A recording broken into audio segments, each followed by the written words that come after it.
Halo pemirsa OSM TV, berjumpa kembali bersama saya Pandu Chandra, tentunya menemani Anda spesial di layar kaca. Setelah sekian lama kita kembali hadir tentunya di Kampuspedia, membahas tentang isu-isu terkini yang pastinya dekat banget dengan keseharian kita semua. Dan tentu saja nggak lengkap rasanya kalau Kampuspedia ini nggak hadir menemani Anda dengan bahasan-bahasan terkini. Kalau mungkin beberapa waktu lalu Anda sempat mengikuti fenomena-fenomena yang kerap terjadi di masyarakat, terutama di kalangan muda-mudi, ini kesehatan mental. Jadi salah satu topik yang on trending banget, baik dari awal tahun dan mungkin ini akan selalu langgeng di generasi Z zaman now. Apalagi dengan adanya sosial media ini bisa jadi menambah kecenderungan seseorang ini memiliki rasa yang sedikit tertekan gitu ya, mungkin buat para Gen Z yang ada di luar sana. Nah, tapi Kampuspedia ini hadir untuk kita bahas tentang isu-isu itu dan kita akan cari tahu kira-kira gimana sih kita harus mengantisipasi dan bagaimana kita untuk hidup berdampingan bisa mengaturnya dengan baik. Nah, kali ini udah bersama dengan Pandu di kesempatan yang indah ini ada Ibu Maria Yuliana Wanggai, SPSI, MPSI Psikolog. Selamat datang Ibu. Iya, Tentunya di kursi panas ini. Udah iya kerasa ini panas? sangat panas nih. Oke, Iya, gimana kabarnya Ibu? sangat Oh, baik, sangat puji Tuhan. Ya. baik. Oke, baik.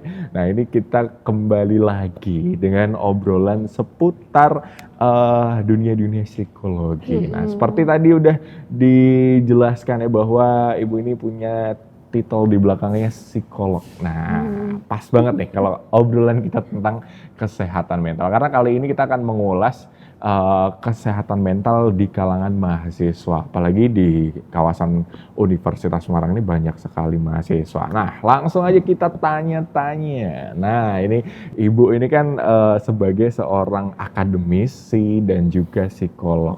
Berarti praktisi juga ya, Bu ya? Betul. Nah, gimana Bu? Menurut Ibu, pandangan Ibu, tanggapannya melihat fenomena anak muda terutama mahasiswa zaman sekarang nih. Karena kalau dilihat di lapangan kayaknya stresornya tuh tinggi banget gitu. Kayak waduh dikit-dikit update story, aduh stres butuh healing gitu kan. Iya, dikit-dikit kena mental. Nah, Sebenarnya keadaan mental saat ini ya itu banyak faktor, terutama pada pengasuhan. Oke. Kita balik lagi, segala sesuatu yang terjadi pada manusia secara mental itu biasanya diawali dari pengasuhan ya.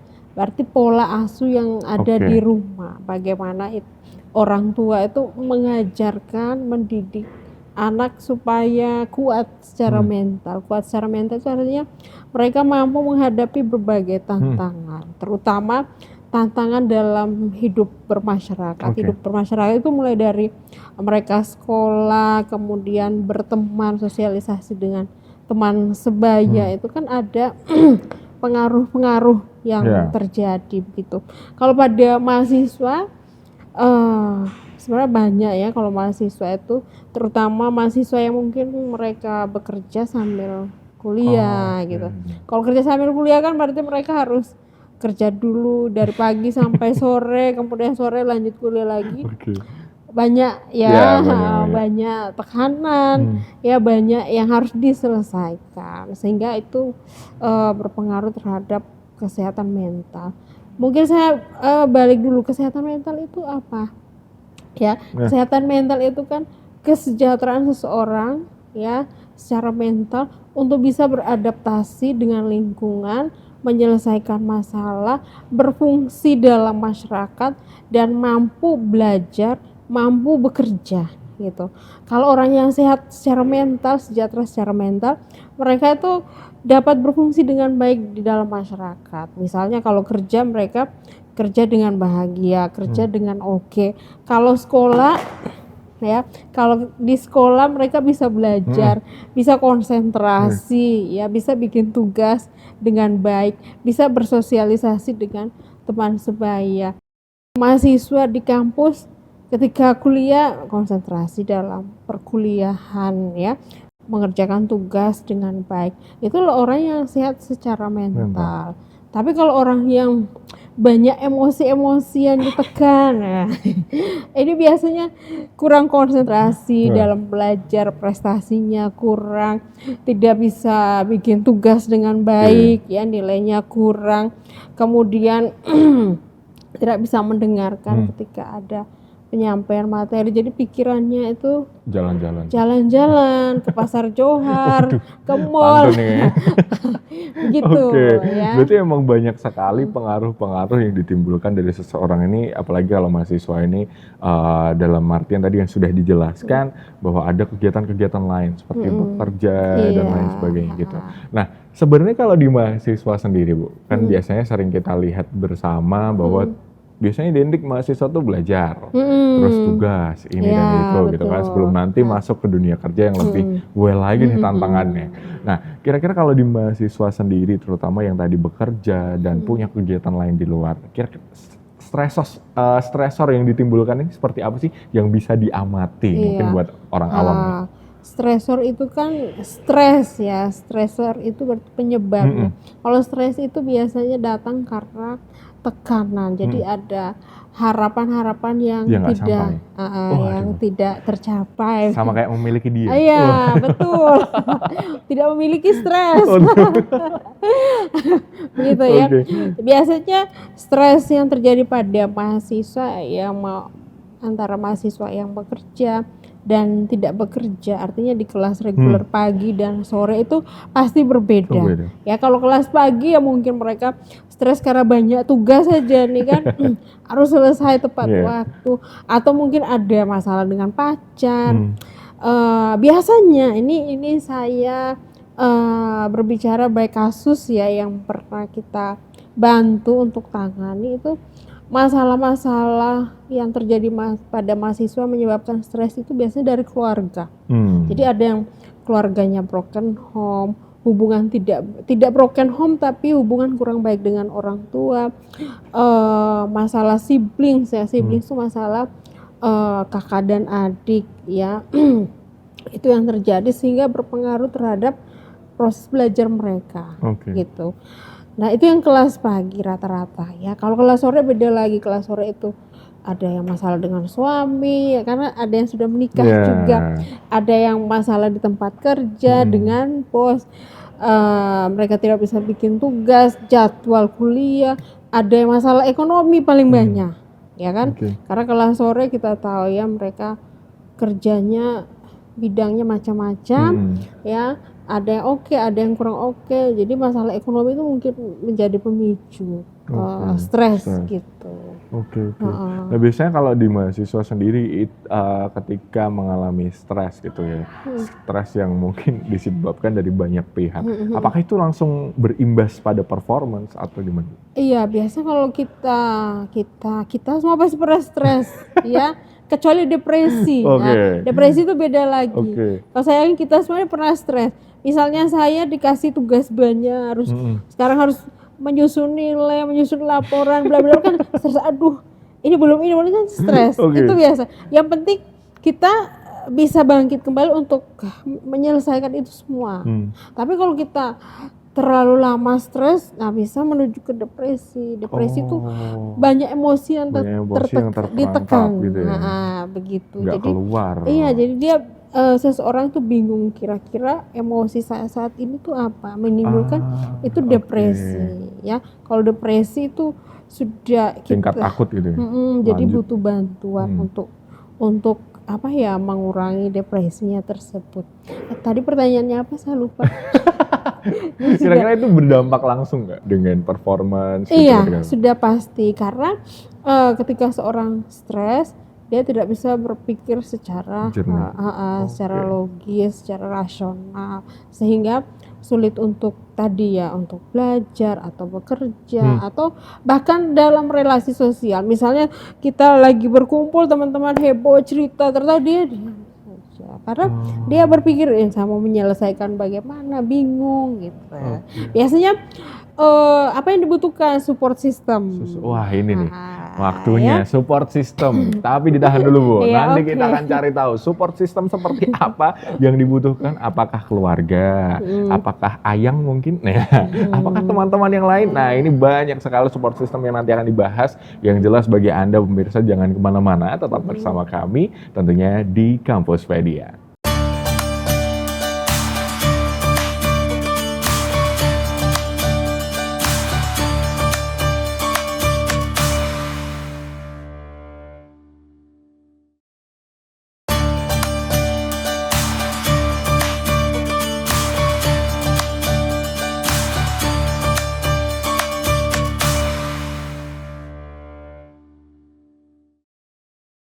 Oke pemirsa WSM TV masih bersama dengan kita tentunya di Kampuspedia. Dan tentu saja banyak materi yang udah kita bahas nih tadi. Seru sekali bahwa ya ternyata ada beberapa hal gitu ya yang perlu kita notice. Nah kali ini saya pengen tanya nih, kan biasanya seseorang itu mungkin buat pemirsa juga yang ada di rumah sering banget baca-baca di Google gitu kan tentang banyak hal. Kadang itu kita suka secara nggak sadar mendiagnosa diri sendiri gitu Bu. Nah kadang ada yang A, B, C, D, E, F, G gitu. Nah sebenarnya faktor seseorang itu bisa mengatur emosinya dengan baik itu dari mana aja sih Bu? Oke.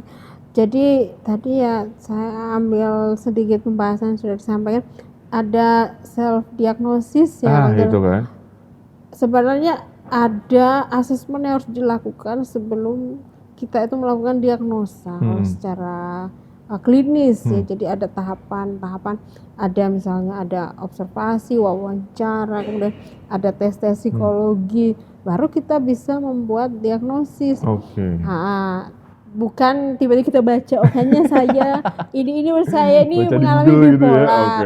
Itu kan juga ada tingkatannya? kriterianya. Jadi misalnya ada 10 gejala, ya kita harus punya 10 itu. Kalau kita hanya punya satu kan kita tidak bisa mengatakan diri kita ini bipolar. Sekarang kan banyak seperti itu. Sedikit-sedikit saya kayaknya bipolar, saya kayaknya depresi dan seterusnya. Padahal itu ada proses yang harus dilewati.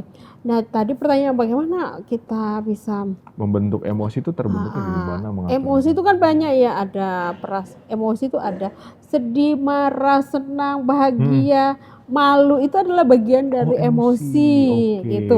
Nah kita emosi apa dulu nih?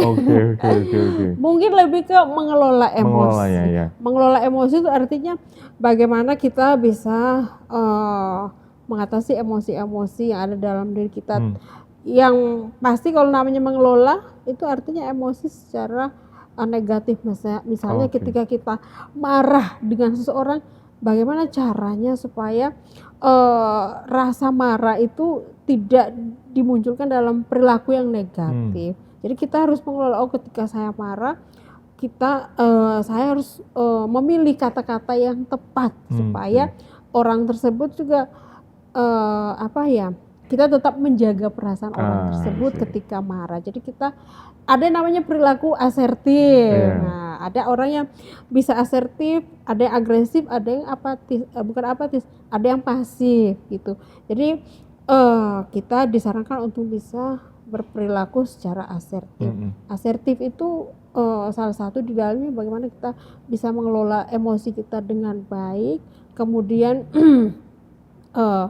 kita bisa menjaga perilaku kita supaya emosi-emosi tadi yang kita rasakan secara negatif itu tidak berdampak kepada orang lain. Misalnya saya jengkel nih sama Mas Pandu, lama sekali belum jadi-jadi, belum tempatnya belum di-set, ini kan saya marah tuh.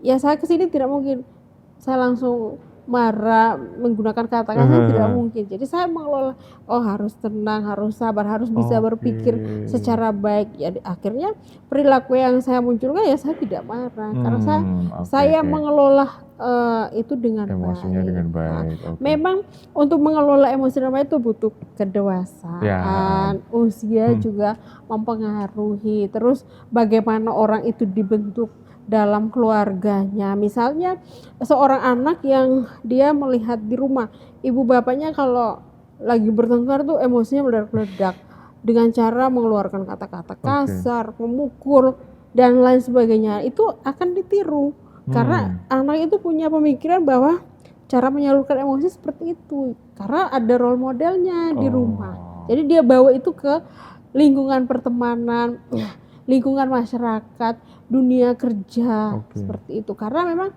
ini ada contoh ya, contoh kasusnya. Jadi dulu itu saya punya teman ya, dia itu punya hubungan ya, relasi pacaran lah namanya. Terus pacarnya itu sering melakukan tindakan kekerasan.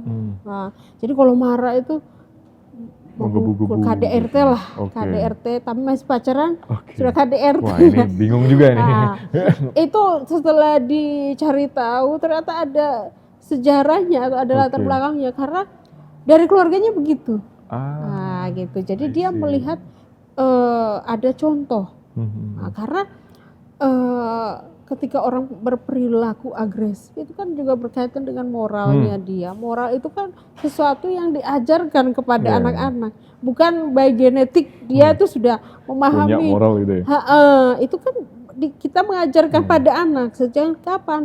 Sejak mereka masih sangat kecil, masih bayi. Berarti itu kayak pupuk sedikit lama-lama betul gitu. Cara mengontrol emosi juga tingkat religiositas juga mempengaruhi pemahaman seseorang tentang etika, kemudian budaya. Orang Jawa ini kan budayanya ramah, sopan. Itu berpengaruh terhadap pembentukan emosi seseorang. Jadi ketika marah dia tidak meledak-ledak ya, dia bisa mengontrol, mengatur. Karena memang budaya itu kan salah satu yang mempengaruhi karakter kita saat ini. Gitu. Oke, berarti kalau orang Jawa tuh lebih kayak dimarahnya Pak, mungkin ya jengkel ya, tapi perilaku yang muncul, oh iya baik, gue dalam hatinya kayak gitu. Oh berarti latar belakang seseorang di rumah, kondisi keluarga itu berpengaruh besar ya? Iya, jadi kondisi keluarga, kemudian budaya, religiositas ya, teman-teman itu mempengaruhi seseorang. Menarik sekali, ternyata banyak sekali hal-hal yang berpengaruh nih. Mungkin buat pemirsa yang ada di rumah selama ini belum tahu nih informasi yang akurat seperti ini langsung dari praktisi dan juga pakarnya. Nah, langsung kita tanyakan di kesempatan kali ini. Nah, kalau tadi itu di rumah, Bu. Nah, sekarang kalau bergeser ke lingkungan yang luar nih, misalnya lingkungan pertemanan, terus pacaran kayak tadi, itu juga seberapa efeknya sih dengan cara orang mengatur emosi gitu? Di lingkungan pekerjaan ini juga mungkin faktor eksternal ya, dari luar lingkungan sekitar, bagaimana menjaga lingkungan yang kondusif karena kan emosi itu dipicu ya, ada pemicunya ya, masalah-masalah yang terjadi. Menurut saya ini semua kembali ke diri kita karena di faktor lingkungan itu tidak bisa kita kontrol. Yang bisa kita kontrol itu adalah diri kita. Misalnya teman-teman, bukan teman-teman ya, anak-anak di sekolah, dia ketemu temannya kasar, ya kan?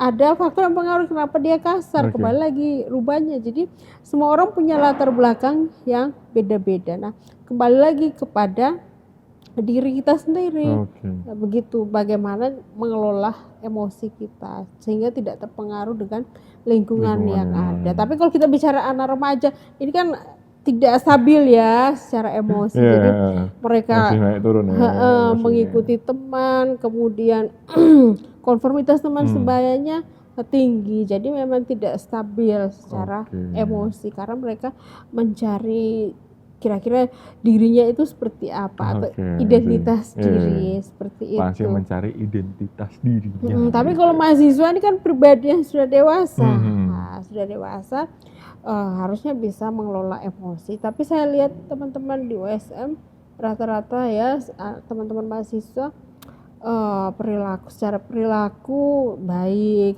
sopan, santun. Mungkin ada masalah-masalah lain ya, mungkin dari rumah, lingkungan pekerjaan atau hubungan dengan pacar, teman sebaya, itu yang mungkin dampaknya lebih kepada performance mereka ketika belajar. Oke, Gitu. wah menarik. Berarti udah ketahuan ya di performance-nya tentang belajar gitu ya. Mm-mm. Wah. Itu bisa bisa paling banyak terlihat tuh ketika skripsi atau proposal ya. Oke, mau Jadi menjelang akhir gitu ya. jadi ada mahasiswa ini, ada kasus juga. Mahasiswa saya datang terus dia mau bimbingan. Saya apa lihat hasilnya, terus saya tanya, dia diam saja. Tanya lagi, diam aja. Terus saya tanya, ada masalah? Iya ibu, masalah dengan siapa? Pacar. Nah, Akhirnya gitu. jadi background-nya. Iya, Wah. jadi tuh ketika ada tadi ya saya bilang, ketika memiliki masalah belum bisa menyelesaikan, dia mungkin stres, akhirnya dia tidak bisa, jiwa dan raganya itu tidak bisa Nggak untuk bisa itu ya. untuk berfungsi secara baik Hmm. ketika belajar atau bekerja. Oke, wah Begitu. menarik. Kita akan nanti bahas jauh lebih dalam karena obrolan ini seru sekali. Jadi teringat beberapa teori yang pernah Pandu baca di sebuah buku. Tapi nanti Pandu akan sampaikan dan spill sedikit gitu kan teorinya apa. Jelas buat Anda pemirsa jangan kemana-mana, tetap bersama kami tentunya di Kampuspedia.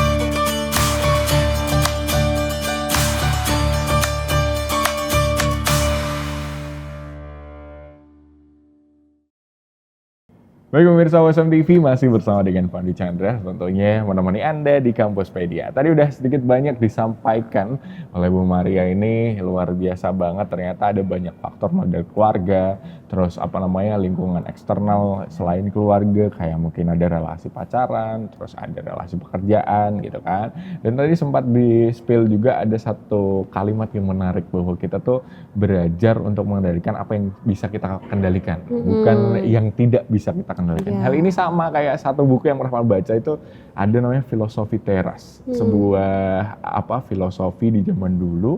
Ada seorang filsuf yang berpendapat juga sama, kita harus berfokus pada diri kita dan melupakan faktor-faktor lain nih di luar yang nggak bisa kendalikan, yang nggak bisa kita kendalikan gitu. Karena itu sangat berefek untuk mengurangi stres kita sendiri. Karena sejauh ini tuh orang overthinking ya kalau kata sekarang, itu karena berpikir tentang apa yang nggak bisa mereka kendalikan gitu. Apakah benar, Bu? Overthinking itu belum terjadi sudah dipikirkan secara berlebihan. Jadi contoh, belum ujian skripsi sudah stres. Nah itu ada, betul ya, ini ada kasus. Dia belum ujian skripsi, dia sudah memikirkan dia tidak bisa jawab pertanyaan, tidak bisa ini, tidak bisa itu. Akhirnya datang, waktu karena saya sebagai dosen wali, terus datang, Bu Maya saya tidak bisa ini, tidak bisa itu. Sudah ujian, kamu sudah ujian belum sih? Kamu sudah belajar apa? Belajar, kamu tahu ini sudah. Terus apa yang dicemaskan? Nah, jadi itu sebenarnya tadi ya, semuanya kembali ke pikiran kita sendiri. Nah, untuk mengatasi overthinking itu tadi ya, betul tadi ya, harus fokus pada diri sendiri. Ya belum terjadi tidak usah dipikirkan. Anda selesaikan tugas Anda saat ini, ngapain pikirkan 1 tahun yang akan datang. Gitu. Ini sering banget nih, apalagi mahasiswa ya. Karena jujur waktu Pandu kuliah itu banyak sekali teman-teman yang bilang kayak, waduh ini skripsi besok gimana ya, bisa nggak ya gitu. Padahal belum dijalanin.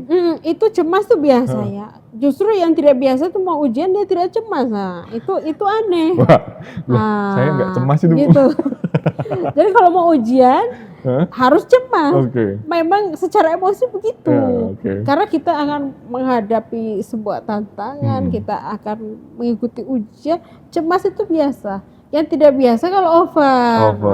Begitu. Jadi ketika seorang cemas akan menghadapi sesuatu itu biasa. Semua orang pasti seperti itu. Saya mungkin hari ini sebelum ketemu Mas Manu, sebelum kita diskusi saya juga cemas, gimana nanti saya harus ngomong apa dan seterusnya. Tapi kan itu tidak berkepanjangan. Artinya apa? Kita harus mempersiapkan diri ketika kita mau menghadapi sesuatu. Kemudian jangan ekspektasi tinggi-tinggi. Tinggi-tinggi. Jadi kita harus membuat ekspektasi tuh, kita lihat kemampuan kita tuh sejauh apa gitu. Kalau kita tidak bisa mampu 10, mampunya 7, ya kita ekspektasinya di 7, jangan 10. Kalau mau 10 harus belajarnya lebih banyak. Seperti itu. Oke. Nah ini berarti buat pemirsa yang ada di rumah, kadang tuh ada sebuah tren ini Bu, duduk di depan kursi supermarket sambil minum kopi yang kemasan itu, kayak udah aduh ini hidup, mikirin hidup. Dia tidak kerja, dia pikirkan hidup. Gimana? Ya kan? Anda kalau mau punya uang ya kerja. Bukan mau punya uang tapi mikir, tidak bisa. Itu harus dijalani ya memang. Iya. Kalau saya secara pribadi ada masalah, itu kita pikirkan masalah penyelesaiannya, terus kita selesaikan. Bukan kita pikirkan terus 10 hari ya tidak selesai-selesai, terus Anda mau apa? Gitu. Itu jadi kunci ya. Cukup mengurangi stres karena setiap kali ada masalah ya kita jalani aja. Jangan terlalu dipikir berlebihan. Mikir nggak apa-apa sesekali, tapi jangan terus-terusan dipikir stuck di sana gitu. Pikir itu karena gini, ada masalah kan kita harus berpikir untuk menyelesaikan. Sebelum masa kita belum pikir, kita sudah selesaikan, tidak bisa. Jadi alurnya ada masalah, kita stres dulu, terus kita memikirkan. Ya, stres 1 hari menangis barangkali ya bisa, karena itu emosi harus dikeluarkan. Setelah itu sudah agak better nih kita, terus kita pikir ini masalahnya sekian, saya harus menyelesaikan seperti apa. Kalau terlalu rumit mungkin tanya, saya punya masalah ini, tanya ke teman atau ke orang yang mungkin lebih paham masalah saya ini, saya harus menyelesaikan seperti apa, ya besok diselesaikan. Nah, jadi masalah itu kamu pikir boleh, stres boleh, harus diselesaikan. Jangan berhenti dipikir aja. Jangan berhenti pikir, akhirnya dia tidak kerja, tidak produktif. Malah masalah baru muncul. Gitu. Berarti sama ya di semua bidang ya, baik itu di kerjaan, relasi pertemanan, pacaran, kuliah juga sama. Berarti ketika menjumpai sebuah masalah tadi udah disampaikan, hadapi masalahnya dengan cara ya udah, mau stres dulu, mau nangis-nangis dulu nggak apa-apa. Habis itu berpikir baru dikerjakan. Betul. Ini nih highlight yang penting. Berarti sekarang Anda di rumah udah tahu ya, tolong dikurangi overthinkingnya ya. Kita bersama-sama ngurangin emosi ini biar tetap termaintain dengan baik dan kita bisa menjalani kehidupan dengan yang kata Bu Maria sampaikan ini. Dari tadi senyumnya lebar sekali. Padahal masalahnya banyak, tapi harus senyum, ya kan? Harus senyum. Dan nanti kita akan kembali. Yang jelas buat pemirsa jangan kemana-mana, tetap bersama kami tentunya di Kampuspedia.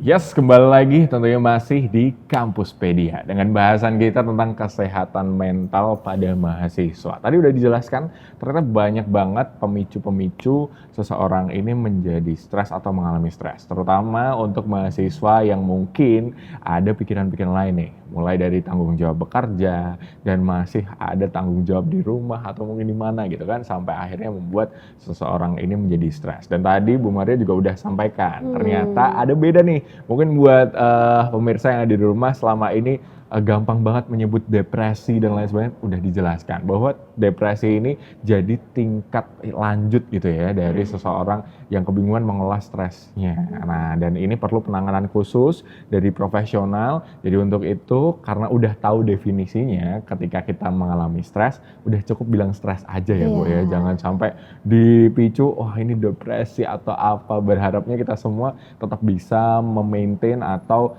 mengatur stres kita sebagaimana mestinya. Nah, tadi udah di-spill sedikit kalau ternyata ada support system nih yang bisa kita gunakan untuk mengatur stres atau mengatur emosi kita. Nah, kira-kira apa aja? Kita akan lanjutkan bahasan kita kali ini.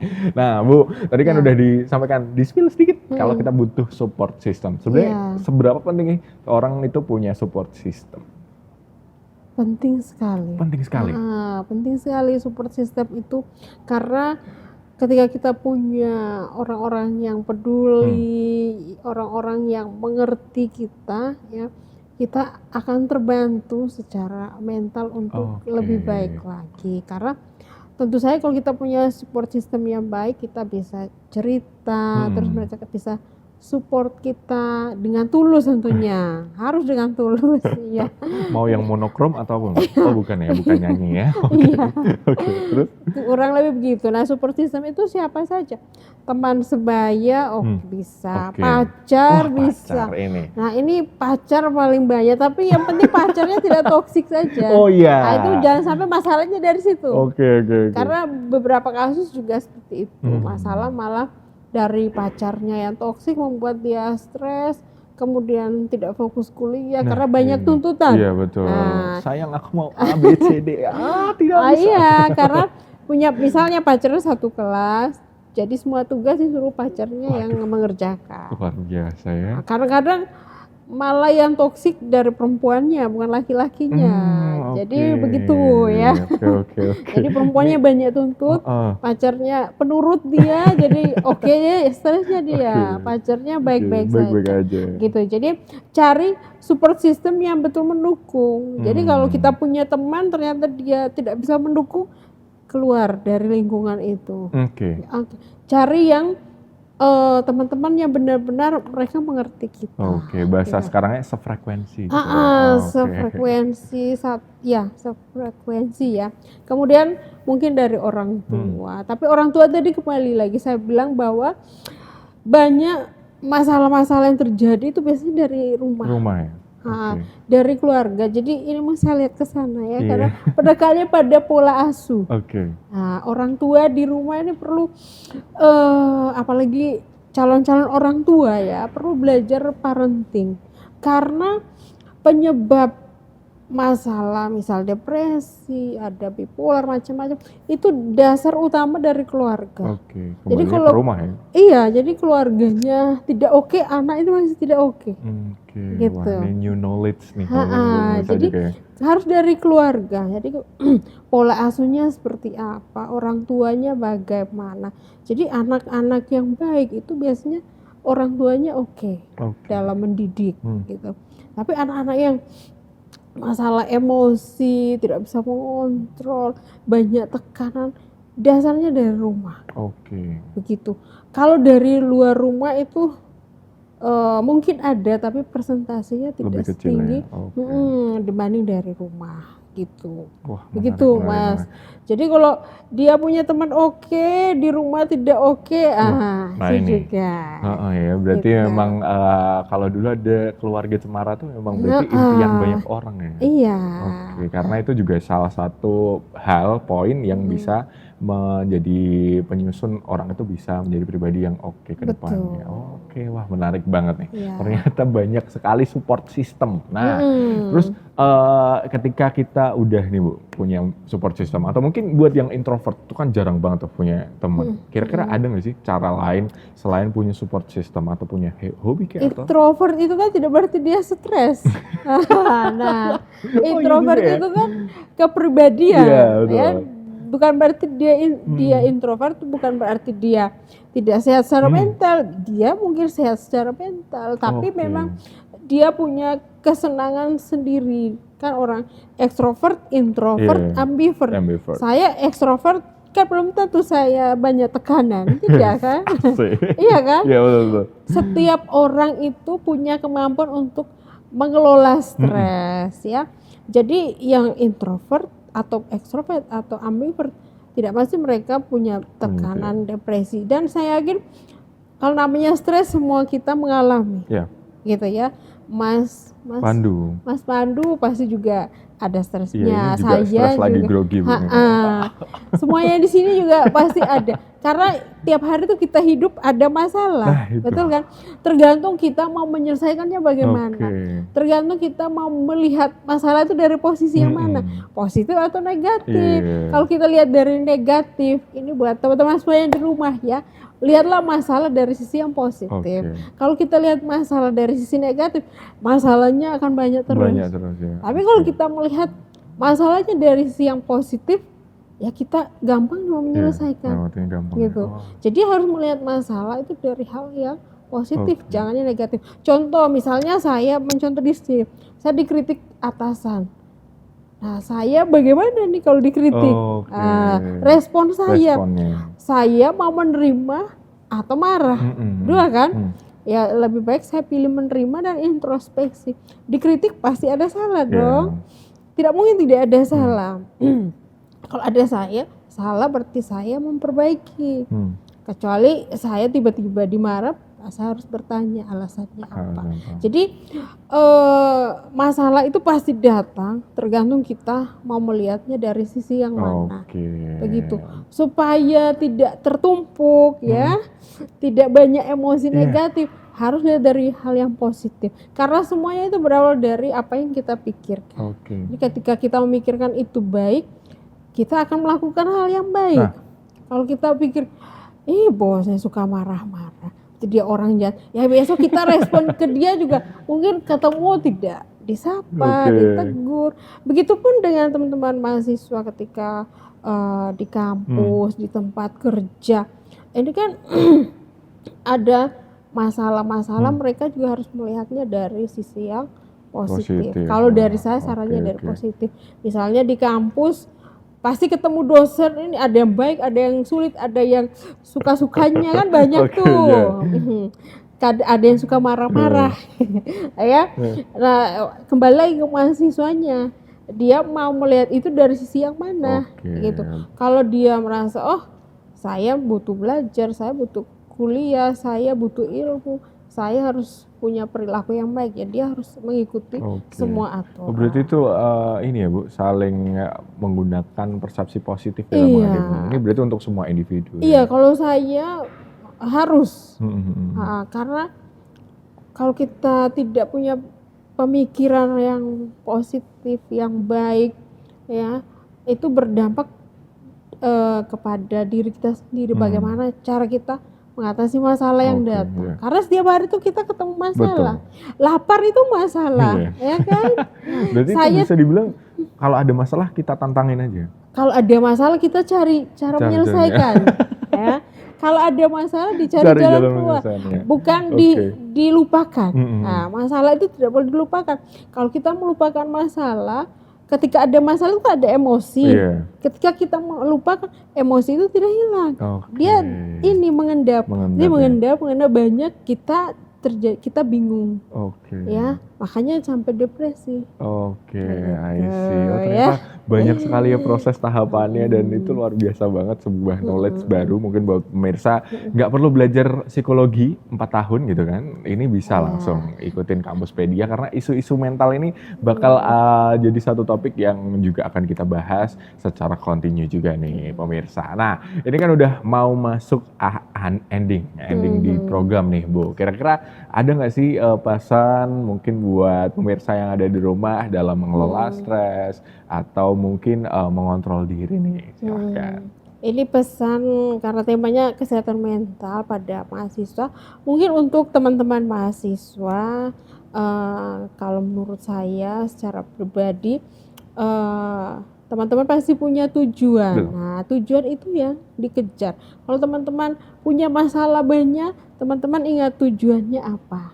Sehingga masalah-masalah itu tidak menjadi suatu hambatan untuk mencapai tujuan. Misalnya teman-teman sekarang kuliah, ya kuliah saya mau lulus 4 tahun. Setelah kuliah saya mau kerja jadi apa? Ya kita fokus kepada tujuan. Kalau punya masalah diselesaikan. Kalau ada emosi-emosi harus disalurkan atau dikeluarkan emosi tersebut. Misalnya Anda marah, ya Anda boleh menangis. Kalau marah secara agresif juga tidak baik. Ada cara penyaluran marah yang tepat, misalnya Anda journaling ya, atau Anda berolahraga, itu salah satu cara menyalurkan emosi sehingga Anda tidak mengendap emosi-emosi negatif dalam diri. Kemudian tadi sudah saya sampaikan harus berpikir positif. Jadi setiap hari itu kita ketemu masalah ya. Dan kita harus melihat masalah itu dari hal yang positif. Jangan yang negatif. Kalau negatif Anda masalah terus, tidak bisa senyum dengan lebar Iya. seperti saya hari ini, ya. Oke. Padahal banyak masalah di belakang ini, tapi bagaimana kita harus bijaksana untuk melihat masalah sehingga kita bisa menjalani hidup, menjalani hari-hari dengan bahagia gitu. Oke. Begitu Ini kurang lebihnya. Oke, siap Ibu Maria. Kalau Terima kasih. mau lebih banyak silakan daftar ke Fakultas Psikologi Nah, USM. itu penting ya. Kalau Anda yang ada di rumah ini pengen penasaran, wah ini apa aja sih? Nah, langsung aja cari tahu di Fakultas Psikologi USM. Ini juga banyak sekali hal-hal yang diajarkan. Jadi buat Anda kalau ingin mengupgrade diri gitu kan, menambah pengetahuan tentang psikologi langsung aja. Dan juga di universitas ini juga ada layanan konseling Iya, ya untuk betul. mahasiswanya ya.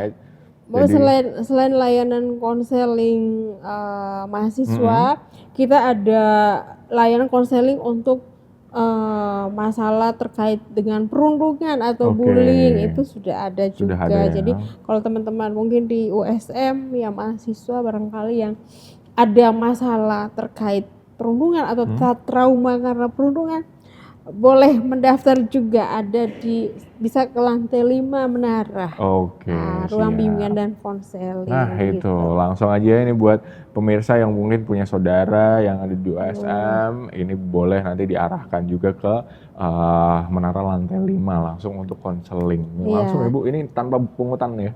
Ini Gratis tanpa biaya. Kalau yang mau berbayar untuk masyarakat luas kita ada layanan profit, itu jasa layanan psikologi Oke. Fakultas Psikologi USM. Tentunya ini di bawah naungan USM juga, tapi itu layanan berbayar untuk masyarakat.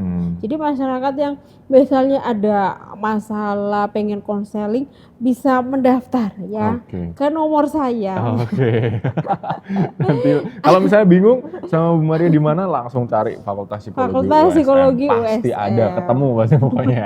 Oke, terima kasih sekali lagi Ya, Bu Maria. sama-sama. Dan untuk pemirsa, terima kasih sudah bersamai kami tentunya selama episode kali ini seputar kesehatan mental pada mahasiswa. Dan cukup sekian, kami menemani Anda, saya Pandu Chen pamit. Selamat tentunya sampai bertemu lagi di episode-episode selanjutnya. Dan jangan lupa untuk terus saksikan USM TV dengan program tayangan yang menarik dan spesial menghibur untuk Anda. Jangan kemana-mana, tetap ketemu lagi nanti di Kampuspedia.